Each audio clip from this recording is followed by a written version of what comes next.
In this video, I'll guide you through how to open a DocuSign document that's been sent to you by email, whether you're signing something for work for school or a personal agreement. The process is quick once you know exactly what to look for. We'll go through it slowly and clearly so you feel confident every time you receive a DocuSign email. First, go ahead and open the email account where you're expecting the DocuSign document. This might be your work inbox or a personal email address, depending on where the sender directed it.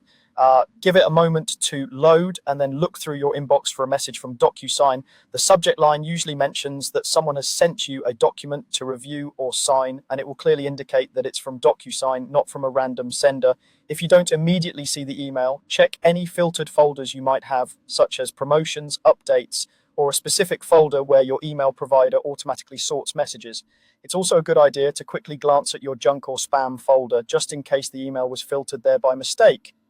If you find it in spam, mark it as not spam so future DocuSign messages go directly to your inbox. Once you've located the email from DocuSign, click to open it. Inside, you'll see a brief message letting you know that a document has been sent to you for review, and sometimes a short note from the sender explaining what the document is about. Take a second to confirm that the sender and the context match what you're expecting. This is an important step to help protect yourself from phishing or suspicious messages. If anything looks off, such as strange wording or a sender you don't recognize, double check with the person who was supposed to send you the document before proceeding. Assuming everything looks correct and legitimate, look for the main button in the email that says Review Document.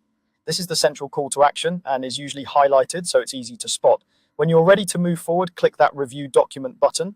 This will open your default web browser and take you directly to the DocuSign platform.